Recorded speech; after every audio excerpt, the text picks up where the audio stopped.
própria CPI comentou já a questão da revista pessoal, a legislação que foi aprovada e que já deveria estar sendo aplicada, em algumas unidades inclusive me parece que já vem sendo aplicada a questão só de scanners de metal, né, detectores de metais, já por causa dessa legislação.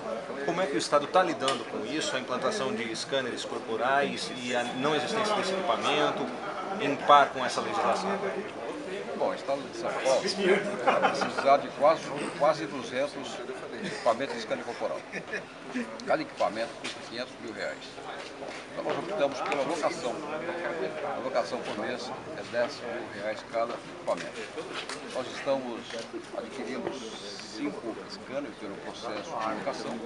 Estamos instalando em Pinheiros, aos 4 defesas de Pinheiros. No entanto, como houve a grave recessão econômica do país, que abala muito a São Paulo, entendeu? O estado produtivo, nós tivemos um problema na economia. No mês de maio, a queda de arrecadação foi de 700 milhões. Então nós temos problema econômico. Além disso, nós pedimos ao Departamento Penitenciário Nacional que nos fornecesse recursos para essa aquisição ou para essa locação. O pedido foi indeferido, o pedido foi negado. Então nós estamos partindo aí para instalação de equipamentos de maneira gradativa. Locação. Locação. É locação porque é uma tecnologia muito moderna, é uma tecnologia cujos equipamentos são caríssimos. O Estado do Ceará, conversando com a secretária do Ceará e outros que adquiriram, se arrependeram. Por que se arrependeram? Primeiro que a manutenção é cara. Segundo, quando vai fazer a troca de um equipamento, por mínimo que seja, é na ordem de 60, 70 mil. Então, se ele trocar 5, 6 equipamentos, 5, 6 peças dessa em período curto, já vai mais de 50% do custo real do equipamento. O senhor comentou a implantação gradativa. Trabalha-se com uma escala? Já se tem uma ideia de quando atingir todas as unidades? Não, por questão de segurança nós não divulgamos onde implantamos, né? Mas se não fosse a recessão econômica, se não fosse a queda de arrecadação, se não fosse a economia do país que está caindo cada dia que passa, chegando ao caos, nós já teríamos adquirido para todos, alocado para todos. Durante esse período de implantação, onde ainda não existe a aparelhagem, continuam as revistas comuns ou somente com detectores de metais? Nós vamos fazer as revistas manuais, isso porque estamos captando a segurança tanto das visitas, dos presos e principalmente dos funcionários. Conhecer cá dentro a Penitenciária 2, hoje conhecida por abrigar os principais chefes de quadrilhas e facções aqui do Estado. Olha, mostra que é um presídio que pode servir como modelo, sim.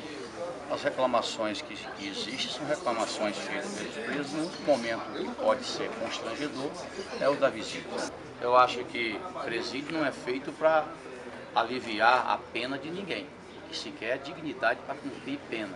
E aqui você tem um presídio salubre, você tem um presídio que tem limpo, né?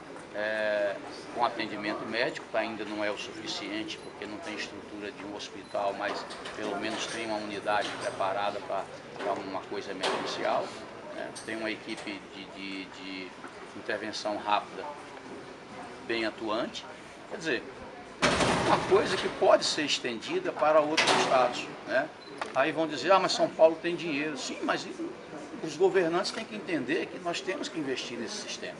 O sistema precisa de investimento, o sistema precisa de ter alguma coisa funcionando para reintegrar e ressocializar esses detentos. Portanto, eu vi com bons olhos, acho que pouca coisa precisa ser melhorada, né? E graças aí também, aqui em P2, a gente percebe que tem uma preocupação muito grande de gestão, e isso é o que importa. Tem que ter gestão, tem que ter criatividade, tem que ter iniciativa, principalmente, para mudar esse caos no sistema prisional do Brasil. Em relação a um dos objetivos da comissão, é justamente avaliar a possibilidade de concessão de regalias que poderiam estar sendo concedidas a presos, vamos dizer aí, os chefes de quadrilha. O que os senhores perceberam aqui em relação a isso? Aqui já não teve tanta reclamação com relação aos benefícios, né? Eles têm um atendimento de defensoria pública. Agora, pouquíssimos casos esbarra no judiciário. É o judiciário que tem, essa parte é de competência do judiciário. E eu fiz questão de dizer a alguns detentos, olha, peraí, essa culpa não é da administração, essa culpa é do Poder Judiciário. O Poder Judiciário tem que se fortalecer as varas de execuções penais, que é o grande execuções penais, que é o grande problema, né? É o grande problema. E aquela história, nós não viemos aqui para soltar preso ou prometer soltura de ninguém. Eu acho que o sistema prisional do país, a pessoa tem que entender que ele primeiro tem que cumprir a pena. Agora, cumprir a pena com dignidade. Viemos aqui um scanner, que é muito importante, né?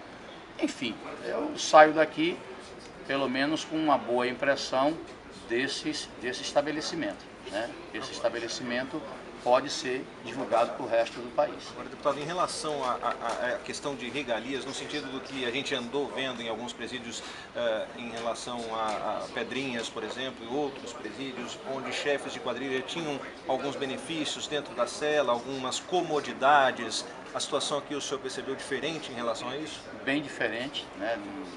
É evidente que você, ao tirar um detento e pedir alguma coisa para ele dizer, ele não vai falar se há benefício ou não, né? Mas percebe-se pela estratégia montada aqui, né, que existe cumprimento isso é o negócio da aplicação da disciplina. Se for encontrado algum tipo de coisa dentro das suas celas, eles são penalizados, e aqui são penalizados. Aqui não se tem o receio de fazer o preso cumprir um castigo, porque levou alguma coisa para dentro da sua cela. Isso é muito importante. O Estado tem que agir, o Estado tem que ter essa mão pesada, mas também tem que ter a mão preocupante e não permitir que alguém ultrapasse a sua pena, ou que está condenado a 15 anos, já está a 16 ou a 14, sem cumprir os benefícios. Então aqui eu não vi privilégio. E um preso que tem consciência do crime que cometeu, né, ele também tem a consciência que tem que cumprir a pena, agora só quer cumprir a pena dignamente. O que eu acho, na minha opinião, o único reparo que eu faço é a visita íntima precisa ser melhor estudada, para melhorar um pouco, para tirar o constrangimento. Quando se trata de crianças que acompanham as mães, a gente não pode ter todo mundo misturado. E o diretor nos prometeu, o secretário prometeu alguma atitude nesse sentido, e eu tenho certeza que aqui será feita alguma coisa. Deixa eu só dizer respeito ao bloqueio do celular e também a questão agora de automatização do fechamento das celas. Como é que os senhores viram isso? Serve como modelo também? Serve sim como modelo. É possível se constatar, e nós constatamos, impossível com a tecnologia que se tem, a comunicação por celulares aqui no presídio. A instalação do scanner corporal é logicamente um avanço. A questão do scanner corporal é bom que fique bem claro. Nós precisaríamos ter 200 no estado de São Paulo hoje. Cada equipamento desse custa minimamente R$500 mil. E a sua locação, R$10 mil. Então é uma questão de investimento. Muito embora a Secretaria de Administração Penitenciária tenha 4 bilhões e 400 de receitas ano, quando você vai distribuir isso em 221 mil presos, 163 unidades prisionais, nós vamos verificar que é preciso muito mais. E aí vem a nossa parte, porque o Fundo Penitenciário Nacional, a disponibilização dos recursos para os estados é insignificante. Questionado a respeito, nos diz o ministro da Justiça e o Renato do Departamento Penitenciário Nacional. Não tem projeto dos estados ou o projeto é mal feito e inadequado. Por isso nós não repassamos os recursos. Quando nós vamos nos estados verificar, nós verificamos que simplesmente, por mais que se faça o projeto e se solicite o recurso, como São Paulo tem solicitado recursos, ficou mais do que demonstrado pela Secretaria de Administração Penitenciária ontem na nossa audiência pública. Mas esses recursos não estão chegando. Nós podemos, por exemplo, nós carecemos de R$100 milhões para ter scanners corporais. Nós precisamos, só temos 23 unidades que têm bloqueadores. O custo dele também é altíssimo. E esses recursos são mais do que necessários. E quando nós estamos falando de recursos do Fundo Penitenciário, recursos federais, nós estamos dizendo que é o recurso do imposto do cidadão que está pagando aí. Eu não canso de me dizer, quando nós, dentro da CPI, ao visitarmos ou avaliarmos os presídios sob a administração do DEPEN, que são só 4 presídios federais, e vai inaugurar mais um 5º. Você soma a população carcerária, são 492 presos. Quando nós vamos fazer as contas de investimento e de custo de um preso num presídio federal, custa R$ 9.000 um preso por mês, os nossos impostos. Um preso na administração penitenciária do Estado, aqui de São Paulo e a maioria dos estados, custa R$ 1.500. Nós queremos mais recursos, sim, para prover o sistema como um todo. Nós temos mais de 600 mil presos. Quem dera nós consigamos levar o padrão dos presídios federais de investimento nos recursos humanos, de pagamento de pessoal, de piso salarial, de equipamento e de tecnologia. Nós viemos aqui a essa penitenciária hoje exatamente para ver como funciona, sob o aspecto da disciplina, do cumprimento da pena. O que a gente tem que dizer para a população é que quem dera nós tivéssemos o sistema funcionando com o rigor do cumprimento da pena em relação ao que se realiza aqui. É lógico que aperfeiçoamentos eles têm que ser feitos, mas nós temos que levar o modelo, a preocupação, e a gente verifica exatamente que tem que ter essa rigidez comportamental. E quando se fala muitas vezes, e a gente constatou através das manifestações do promotor da região, dizendo exatamente, é lógico que o preso sempre vai dizer que os seus benefícios não estão sendo respeitados, mas principalmente nessa unidade prisional, nas unidades prisionais da região, com absoluta tranquilidade. Não há ninguém que esteja nessa unidade cumprindo pena que já deveria estar em liberdade. A gente compreende, nós somos profissionais da segurança, conversamos com vários presos, e é mais do que natural, mas quando vai se verificar exatamente a pena, o tempo de cumprimento, os eventuais benefícios, as punições sofridas ao longo do cumprimento da pena, a avaliação do sistema, se verifica exatamente que está absolutamente em dia o cumprimento da pena. Tá, só para a gente terminar, a gente até já deixou claro, mas é claro que no momento da visita existia uma programação, uma ideia de se conversar com o chefe da quadrilha que está aqui, com a cola. Houve essa conversa? Não houve uma recomendação por parte da Secretaria, do Ministério Público, para que não houvesse essa conversa? O que ficou decidido e como foi isso? Não há questão em relação a se conversar com o preso A, B ou C, ou se vamos falar com o Marcola, porque em tese é a liderança maior do PCC. Nós não viemos aqui para entrevistar um líder de facção, nós viemos ver como é que funciona o cumprimento da pena e também ouvir os presos em relação ao cumprimento dessa pena com dignidade. O que nós observamos aqui é que não tem regalia ou diferenciação em relação a qualquer dos 800 detentos. E uma coisa é fato, a nossa preocupação é que a CPI ela venha contribuir para ampliar a força do sistema, o império da lei, e não contribuir para se criar qualquer tipo de força ou de mito para qualquer um dos detentos. Então nós não viemos aqui para, bem no português claro, nós não viemos aqui para valorizar a força que possa ter ou não o Marcola. Nada disso.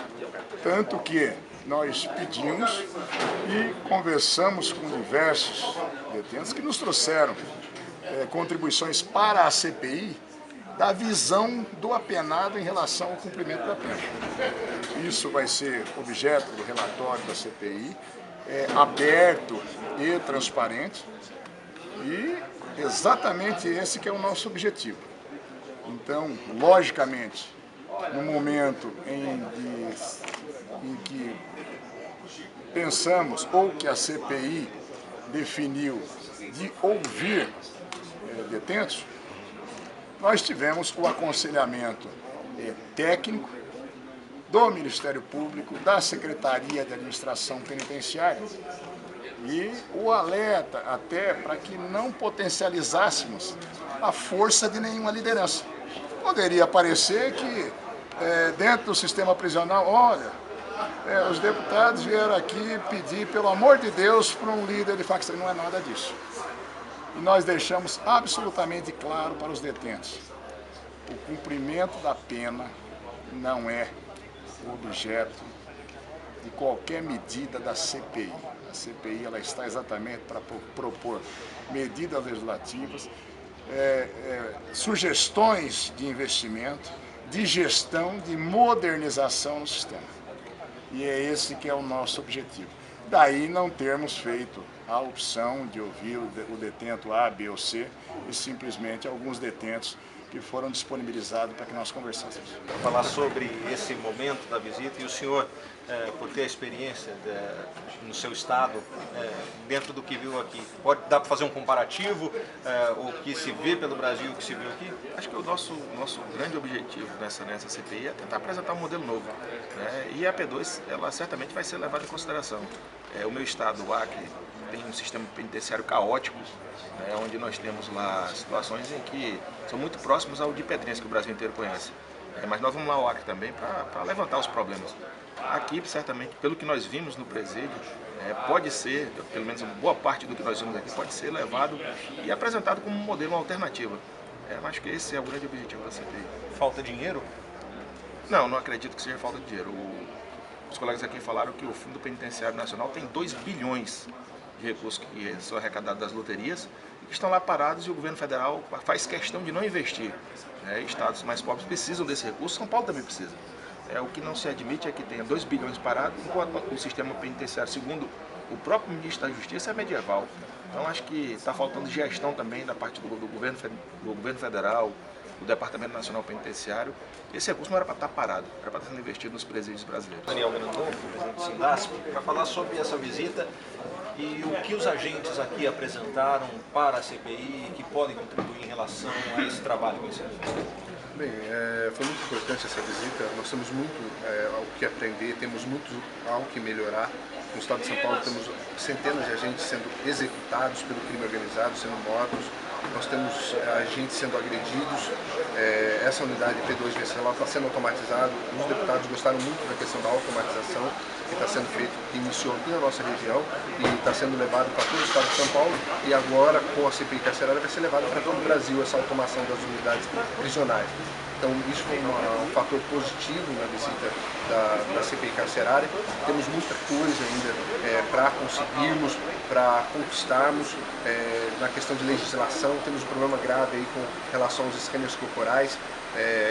Ilícitos estão entrando nas unidades prisionais, pelo fato de as visitas estarem entrando com uma liminar e passando apenas pelo detetor de metal, e tem inúmeros ilícitos que não são pegos detectores de metais, e isso vai comprometer toda a segurança nossa, do país em si. Então esse foi um alerta que nós fizemos para a CPI carcerária, porque caso isso se estenda para todas as unidades prisionais, com certeza vai entrar dinamites, explosivos, nós vamos ter um problema sério com a segurança, as muralhas poderão ser explodidas, fugas em massas, agentes penitenciários agredidos, uso de drogas, uma série de fatores poderão comprometer completamente a segurança das unidades prisionais do estado de São Paulo. Então nós fizemos o alerta para a CPI carcerária nessas leis que estão sendo feitas em alguns estados e que, por conta de medida judicial, sem instalação de escândalo corporais, elas estão concedidas as entradas dessas visitas. Então foi positivo para o sindicato, nos olhos do sindicato, estamos levando coisas para eles também, sugestões do sindicato para a CPI carcerária. Eu espero que nós tenhamos resultado, inclusive com a PEC 308, que cria a polícia penal dentro das unidades prisionais do estado de São Paulo, que é o inverso que a CPI às vezes propôs com relação à privatização do sistema penitenciário. Sim, nós precisamos, para combater o crime organizado, de uma polícia especializada que atue, que investigue dentro das unidades prisionais e que possa, de fato, fazer um enfrentamento ao crime organizado.